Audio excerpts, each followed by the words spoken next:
음주운전 같은 경우에는 과거도 그렇고 뭐 현재도 어느 정도 그런 경향이 있는데, 첫 번째 음주운전에 걸리면 벌금, 두 번째 걸려도 벌금, 세 번째 걸리면 집행유예, 네 번째 걸리면 실형.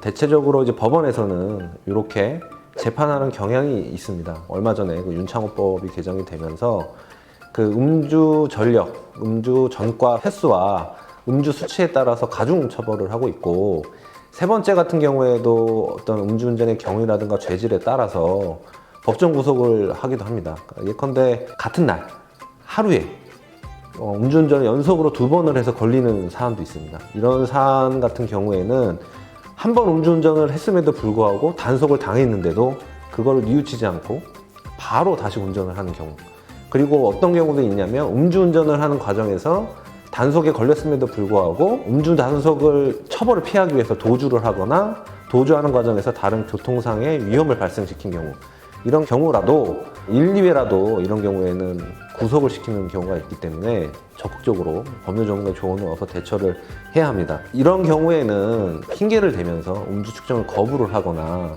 비협조적으로 나가면 나중에 재판을 받을 때 되게 불리한 양형 요소가 될 수 있고요. 그리고 수사 단계에서부터 적극적으로 협조를 하고 자백을 하는 게 오히려 유리합니다.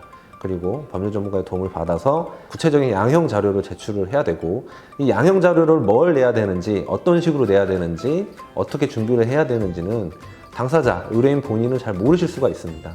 그렇기 때문에 반드시 변호사의 도움을 얻으시기를 조언을 드리고, 그럼 어떤 자료를 준비해야 되냐라고 하면, 일단 음주를 하게 된 경위라든가 그 다음에 음주운전의 거리, 이런 것들을 좀 적극적으로 구체적으로 주장을 할 필요가 있고, 만약 불가피하게 음주운전을 하게 되었다고 하면 그런 불가피하게 운전을 하게 됐다는 것에 대한 증거 자료, 예를 들어서 아픈 사람을 위해서 운전을 하게 됐다면 그 아픈 사람의 병원 진단서라든가 이런 걸 적극적으로 내실 필요가 있고, 그 다음에 가정 환경에 대해서도 중요합니다. 이 운전을 해서 가족의 생계를 꾸리고 있다라고 하면 그런 점들을 적극적으로 어필하실 필요가 있고, 만약에 음주 전력이 많으시다고 하면 그 음주에 대한 치료를 지금 받고 있다, 뭐 알코올 중독 치료를 받고 있다거나 이런 것들 자료를 내실 필요도 있고, 그 다음에 지인들의 탄원서, 그 다음에 직장에서 음주운전으로 인해서 뭐 벌금 이상, 집행유예 이상의 형을 받으면 직장을 잃을 위험이 있다.